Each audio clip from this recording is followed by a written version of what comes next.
Biasanya ketua umum partai ini dipilih melalui muktamar, melalui kongres luar biasa. Tapi kan kemarin ada partai yang memilih ketua umumnya hanya lewat aklamasi. Sekarang bagaimana seorang ketua umum partai bisa memberikan literasi yang baik kalau dia sendiri pun tidak paham dan tidak mau mempelajari sejarah food estate ini? Karena ini kan isu nasional juga. Proyek strategis nasional yang begitu besar dan bermasalah.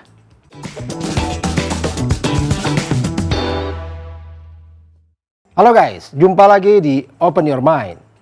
Kemarin Pak Prabowo mengadakan acara ya doa bersama dengan 2000 santri di Lebak, Banten. Ada satu pernyataan yang menarik di sana, yaitu Pak Prabowo mengatakan kalau masyarakat nggak mau berpartisipasi dalam politik, ya jangan mengeluh nanti kalau kondisinya nggak baik, makan susah, kerjaan susah, dan seperti itulah. Saya bingung juga nih, kenapa kok Pak Prabowo mengeluarkan statement seperti itu. Karena sepertinya begini, Pak Prabowo lupa bahwa sebagai masyarakat, sebagai warga negara, semua orang berhak untuk mendapatkan penghidupan yang baik, yang layak, dan itu dijamin dalam undang-undang. Jadi artinya sebagai seorang politikus, sebagai seorang calon pemimpin, seharusnya Pak Prabowo tahu, sebagai seorang pemimpin, beliau punya kewajiban, apapun bentuknya, apapun bentuk partisipasi masyarakatnya, berpartisipasi atau tidak, masyarakat punya hak untuk penghidupan yang baik sebagai warga negara. Nah, di sini kita lihat bahwa mungkin Pak Prabowo kurang mengerti tentang peran dari partai, ya, partai di Indonesia dalam kehidupan berdemokrasi. Karena kita lihat kehidupan partai di Indonesia ini semakin kesini semakin kalau menurut saya semakin bergeser dari nilai-nilai demokrasi yang harusnya dibangun oleh perpartaian di Indonesia. Misalnya soal bagaimana memilih ketua umum partai misalnya. Biasanya ketua umum partai ini dipilih melalui muktamar, melalui kongres luar biasa. Tapi kan kemarin ada partai yang memilih ketua umumnya hanya lewat aklamasi, lewat pemungutan suara, ya, bahkan tanpa pemungutan suara, ya, hanya ditanyakan pendapatnya, lalu setuju bersama tanpa ada calon yang lain, hanya calon tunggal, lalu ditetapkan menjadi ketua umum. Nah, ini saja sebenarnya sudah mencederai nilai-nilai demokrasi di dalam internal partai itu sendiri. Ya, kita tahu inilah yang terjadi di PSI. Makanya nggak aneh ketika kemarin ketua umumnya Kaisang Pangarep ditanya soal bagaimana sih responnya tentang isu kebangkitan Orba gitu ya. Lalu dijawabnya, ada nggak kalian yang mengkritik pemerintah ditangkap? Lucunya lagi, ada orang di belakang dia yang mungkin adalah pendukungnya juga menjawab ditangkap. Langsung panik. Teman-teman semua, saya katakan di medsos, ngomong sesuatu menghina Pak Presiden, ditangkap ya? Enggak, maksudnya ditangkap, oke. Ya, begitu sudah mulai berbicara serius, ya kita bisa lihat apa yang ada di isi kepalanya. Langsung bingung dan bilang bahwa ya saya nggak ngerti Orba karena saya belum lahir. Balik lagi, saya tidak hidup di zaman itu soalnya. Ini kan konyol ya. Ini sama saja seperti saya bilang, saya nggak percaya itu ada proklamasi karena saya belum lahir. Ajaib sekali, apalagi ini dikatakan oleh seorang ketua umum partai politik. Ya, harusnya bisa memberikan pendidikan yang baik tentang bagaimana berpolitik. Ketua umum partai seharusnya bisa memberikan pengajaran, pengetahuan, dan literasi yang baik kepada paling tidak orang-orang di partainya.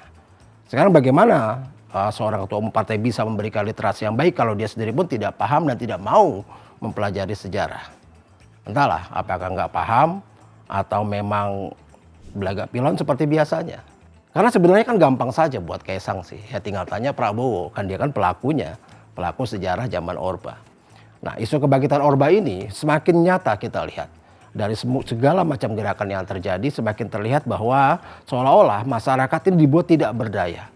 Contoh misalnya, pemanggilan 176 kepala desa di Jawa Tengah, di Karanganyar. Di saat kondisi seperti ini, kita masuk tahun pemilu, masuk masa kampanye, tiba-tiba kepala desa dipanggil secara serentak. Nah, hal ini tentu saja membuat banyak pertanyaan. Ya, banyak orang-orang yang bertanya tentang ini. Apa korelasinya, apa urgensinya semua kepala desa ini dipanggil serentak? Tentunya ini akan menjadi hal yang rawan untuk penekanan, untuk digunakan sebagai tekanan elektoral bagi paslon tertentu. Nah, mengenai paslon, tentunya kita sudah punya banyak gambaran tentang masing-masing dari 6 orang yang mengikuti kontestasi ini.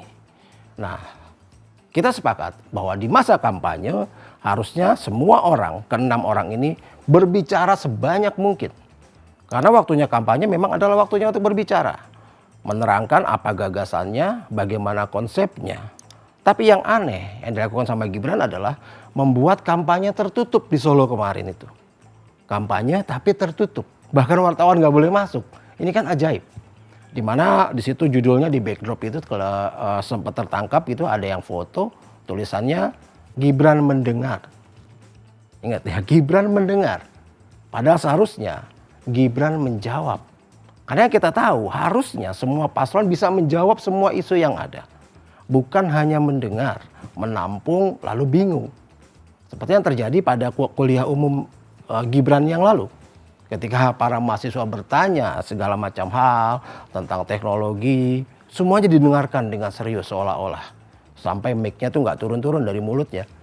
Tapi begitu diminta menjawab pertanyaan, yang dijawab adalah semuanya udah ada di buku ya, saya nggak perlu jelasin. Oh iya, itu ada di bukunya ya, nggak usah saya jelasin ya. Oh gitu ya. So ngapain didengerin sekian lama pertanyaan-pertanyaan itu. Nah inilah yang menjadi kekhawatiran kita.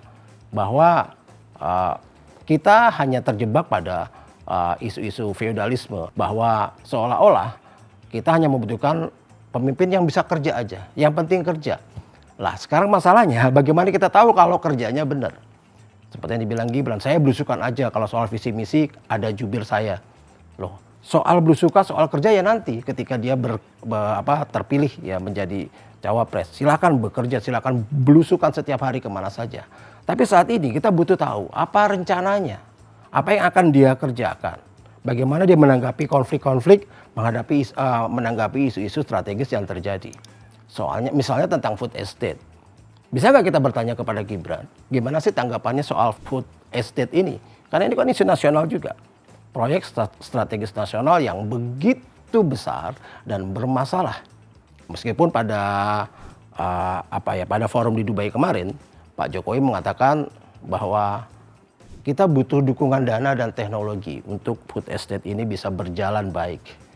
Food estate ini sudah menelan sekian ratus triliun.